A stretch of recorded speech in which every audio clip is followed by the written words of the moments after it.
akan senantiasa ada dari umatku sekelompok manusia yang terus menerus memperjuangkan kebenaran, dan mereka pun berada di atas kebenaran. Mereka tidak terhina dengan diperhinakan oleh banyak manusia.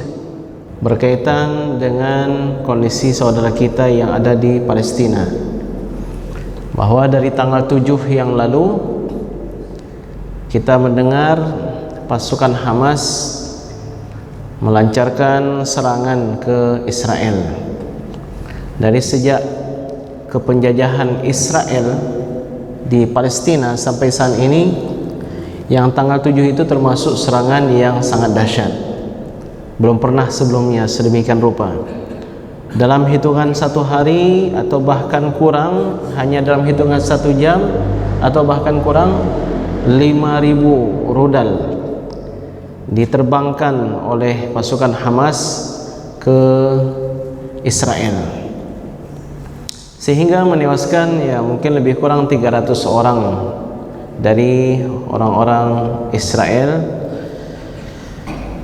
Ya, dan dunia terkejut, dunia terjaga. Padahal sebelumnya, setelah hampir 80 tahun Palestina dijajah, ya Palestina itu daerah terjajah atau bisa dikatakan penjara paling besar di atas muka bumi ini, itu jumlah kaum muslimin yang mati syahid ribuan, tapi umat manusia diam saja. Ketika Israel diserang, umat manusia seperti semuanya terjaga dari tidur mereka. Jadi seolah-olah yang difahami oleh masyarakat, oleh umat manusia di atas muka bumi ini, biasa Israel serang Palestina, biasa, udah hal lumrah. Jadi hari ini kok bisa Palestina menyerang Israel? Kok bisa? Dan kenapa Palestina menyerang Israel? Jadi karena sudah terbiasa kaum muslimin yang ditindas, maka ketika kaum muslimin yang membalas melakukan penyerangan, umat manusia terkejut. Yang seharusnya kita ini sebagai seorang muslim ya merasakan penderitaan yang dirasakan oleh kaum muslimin yang ada di Palestina yang sudah sekian puluh tahun. Jangan dia itu diabaikan demikian saja. Kenapa? Karena Palestina ini adalah negeri yang memiliki rentetan sejarah yang sangat kuat dengan Islam dan kaum muslimin. Palestina negeri yang mesti kita cintai. Cinta kita terhadap Palestina itu panggilan iman, bukan panggilan kemanusiaan semata-mata. Kenapa? Karena yang pertama, di Palestina itu ada Masjidil Aqsa, masjid yang dibangunkan oleh para malaikat atau oleh Nabi Adam alaihissalam berdasarkan beberapa riwayat. Masjid kedua setelah Masjidil Haram.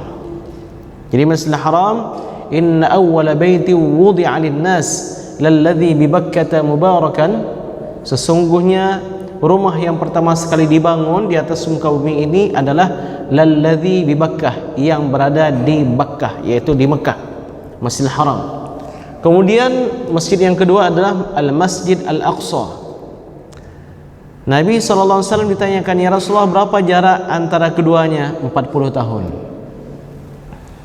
Kemudian Masjid Al-Aqsa ini adalah kiblat kaum muslimin yang pertama dahulunya. Dalam sejarah Islam, sejak Nabi SAW diangkat menjadi seorang Nabi dan Rasul di Makkah, beliau ketika melakukan salat, kiblatnya itu ke Masjidil Aqsa. Begitu juga ketika Nabi SAW tiba di Madinah Al-Munawwarah, itu 17 bulan Nabi SAW berkiblat ke Masjidil Aqsa. Berarti Masjidil Aqsa sangat erat hubungannya dengan sejarah kaum muslimin, atau bisa kita katakan bahwa Masjidil Aqsa itu bagian daripada sejarah dan syariat kaum muslimin. Kemudian sidang hadirin hadirat Bapak sekalian yang dimuliakan oleh Allah Subhanahu wa taala, Masjidil Aqsa juga adalah tempat terakhir Isra Nabi sallallahu alaihi wasallam. Nabi diisrakan dari Masjidil Haram ke Masjidil Aqsa. Dan juga Masjidil Aqsa adalah tempat awal mi'rajnya Nabi sallallahu alaihi wasallam ke langit pertama, kedua, tiga hingga ke Sidratul Muntaha, hingga ke tempat Nabi Muhammad sallallahu alaihi wasallam berdialog dengan Allah Subhanahu wa taala. Kemudian Masjidil Aqsa ini Nabi SAW pernah bersabda, la tazalu ta'ifatun min ummati zahirina 'alal haqqi la yakhdhuluhum man khadhalahum. Akan senantiasa ada dari umatku sekelompok manusia yang terus menerus memperjuangkan kebenaran, dan mereka pun berada di atas kebenaran. Mereka tidak terhina dengan diperhinakan oleh banyak manusia. Ya, sebuah negeri kecil, negara kecil diperhinakan, diserang, dijajah, tapi tetap teguh. Pendirian mereka tetap teguh di jalan Allah Subhanahu wa taala. Lalu ada sahabat yang bertanya, "Ya Rasulullah, ainahum? Di mana mereka ya Rasulullah?" Rasulullah sallallahu alaihi wasallam menjawab, "Hum bi Baitil Maqdis." Mereka berada di Baitul Maqdis. Masya Allah.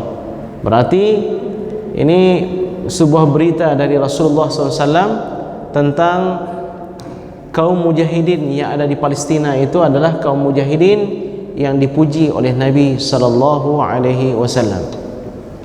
Kemudian Masjidil Aqsa, Bapak sekalian, itu satu dari 3 masjid yang kita dianjurkan dan diperintahkan untuk berkunjung ke sana. Atau dengan bahasa lain, semua masjid dasarnya sama. 3 masjid inilah yang berbeda. Jika seseorang bernazar, kalau seandainya istri saya melahirkan anak dengan selamat, atau kalau seandainya saya lulus di pekerjaan ini, maka saya bernazar, kalau saya lulus, kalau keinginan saya tercapai, anak saya lahir dengan selamat, maka saya akan beriktikaf 1 hari 1 malam. Misalnya dia katakan di Masjid Istiqlal di Jakarta, sedangkan dia di Langsa. Itu dalam kajian fikih, Bapak sekalian, dia boleh menunaikan nazarnya di Masjid Muwahhidin, Masjid Rahmah Pak Bujo, Masjid Baitur Rahim. Kenapa? Karena semua masjid itu sama. Tapi ketika dia bernazar dengan 3 masjid ini, atau salah satu dari 3 masjid ini yang berbeda. Rasulullah sallallahu alaihi wasallam sabda, la tushaddur rihal illa ila 3 masajid. Kalian tidak diperintahkan untuk bersusah payah melakukan perjalanan ke suatu masjid karena keagungan masjid itu, kecuali 3 masjid saja. Yang pertama, Masjidil Haram. Kenapa Masjidil Haram? Karena beribadah di Masjidil Haram sebanding dengan 100.000 kali ibadah yang kita lakukan di masjid yang lain. Jadi kalau begitu upayakan Bapak sekalian, minimal pernahlah umrah sekali seumur hidup, ya. Kemudian wa masjidi hadza, dan masjidku ini, kata Nabi sallallahu alaihi wasallam. Kenapa? Karena ibadah yang dilakukan di Masjid Nabawi itu sebanding dengan 1000 kali di masjid yang lain. Mayoritas ulama mengatakan demikian. Tapi ada sebagian ulama mengatakan bahwa Masjid Nabawi itu ibadah yang dilakukan 1000 kali lebih baik daripada Masjidil Haram.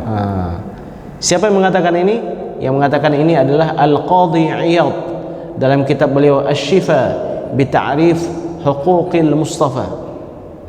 Kenapa? Karena Madinah itu negeri yang didoakan oleh Nabi sallallahu alaihi wasallam. Lalu yang ketiga, Masjidil Aqsa, Masjid Al-Aqsa. Karena ibadah yang dilakukan di Masjid Al-Aqsa sebanding dengan 500 kali ibadah di masjid yang lain. Adapun masjid yang lain, Masjid Darul Falah, Masjid Muwahhidin, Masjid Baitur Rahman di Banda Aceh, Masjid Istiqlal di Jakarta, Masjid Al-Azhar di Mesir, Masjid Amr bin As yang ada di Mesir, semuanya sama. Hanya beda. mandum saban. Yang beda hanya 3 masjid ini saja. Baik, sedang hadirin hadirat Bapak sekalian yang dimuliakan oleh Allah Subhanahu wa taala. Jadi karena di sana ada Masjid Al-Aqsa, kita cinta dengan Masjid Al-Aqsa, Masjid Al-Aqsa berada di negeri Palestina, maka kita pun cinta dengan Palestina. Terlebih lagi Palestina itu adalah negeri para nabi dan rasul. Nabi Ibrahim pernah tinggal di sana. Nabi Ya'qub pernah tinggal di sana. Nabi Yusuf pernah tinggal di sana. Nabi Daud dan Nabi Sulaiman menjadi raja di sana. Lalu Nabi Zakaria, Nabi Yahya, Nabi Isa, itu semuanya pernah berada di sana.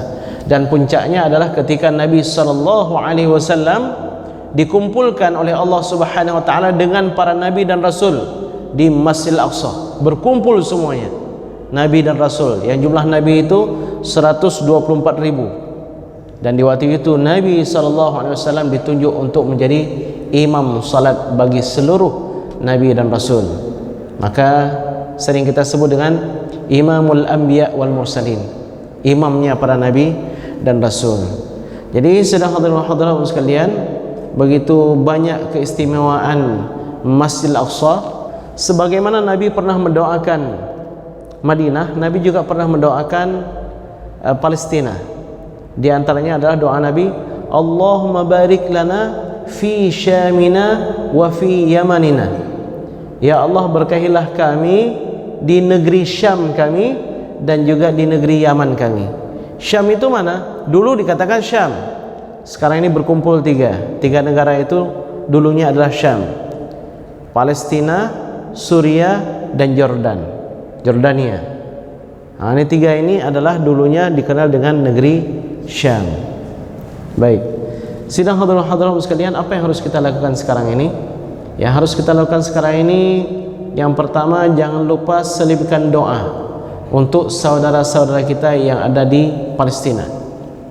Yang kedua, kalau kita punya kelebihan rezeki dan kita mampu, hendaknya kita sumbangkan sebahagian dari rezeki kita untuk saudara-saudara kita yang ada di Palestina. Dan upayakan ketika kita donasikan sedekah kita itu, cari lembaga-lembaga yang resmi, yang kira-kira ini sampai ini. Jadi jangan salah alamat nanti. Kita rencananya mau kirimkan ke Palestina, rupanya sampainya ke Alur Buaya, sampainya ke Medan atau kemana ya. Nah, jadi kita upayakan agar sedekah kita itu sampai kepada saudara-saudara kita. Termasuk yang tidak kalah pentingnya, Bapak-Ibu sekalian, memahami kasus yang terjadi di Palestina itu bagaimana. Jadi kalau bisa saya ibaratkan, saya punya rumah, lalu datang tamu itu mengelus-ngelus atau mengeles-ngeles ya, Pak Ustadz, tolonglah saya mau menginap di rumah Pak Ustadz 3 malam aja, karena nggak ada tempat lain saya bisa nginap kecuali di rumah Pak Ustadz. Ya, apa boleh buat? Dalam kondisi dia udah mengatakan demikian, nginap. Setelah hari ketiga, dia keluarkan senjatanya. Ini rumah milik saya, keluar. Jadi karena kita nggak mau ribut-ribut dan kita pun masih dalam kondisi lemah, ya udahlah keluar. Lalu setelah seiring waktu 1 bulan, 1 tahun dan seterusnya, kita sudah memiliki senjata, kita sudah memiliki teman-teman yang kira-kira bisa membela kita, datang lagi kita ke situ. Ini rumah saya, keluar. Kalau ceritanya baru didengar ketika saya datang ke rumah saya itu untuk mengambil kembali rumah saya, orang-orang akan mengatakan ini Ustadz ingin merampas rumah orang lain. Padahal sebenarnya itu memang rumah saya, itu hak saya. Nah, disinilah letaknya kalau kita salah kaprah memahami peristiwa yang terjadi di Palestina. Kalau kita lihat peta itu dulunya Palestina hijau semuanya, itu kalau di peta itu milik orang Palestina. Israel itu warnanya putih hanya beberapa titik. Tapi sekarang justru kemukiman Palestina yang tinggal beberapa titik hijau, yang lain putih semua milik orang-orang Israel.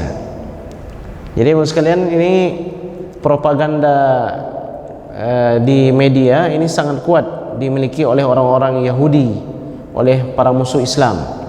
Bahkan kalau kita posting itu di Instagram ya, tentang Palestina, dicekal, bisa jadi dicekal itu. Saya lihat ini udah diganggu Instagram saya. Ya, ini pelanggaran karena Anda mendukung satu pihak yang sedang konflik dan seterusnya. Jadi teman sekalian, ini momentum yang pertama yang ingin saya sampaikan tentang saudara-saudara kita yang ada di Palestina. Jadi kalau begitu, upayakanlah kita melihat kiri dan kanan apa yang terjadi pada saudara-saudara kita yang ada di Palestina, supaya kita enggak terlambat informasi. Mari kita ambil manfaat dari ilmu beliau. Bisa kita lihat video-video kajian beliau di Ustaz Awalul Zikri Official. Subscribe, like, and share, komen. Manfaatkan ilmu ini, mudah-mudahan amal kita sesuai dengan tuntunan Rasulullah SAW.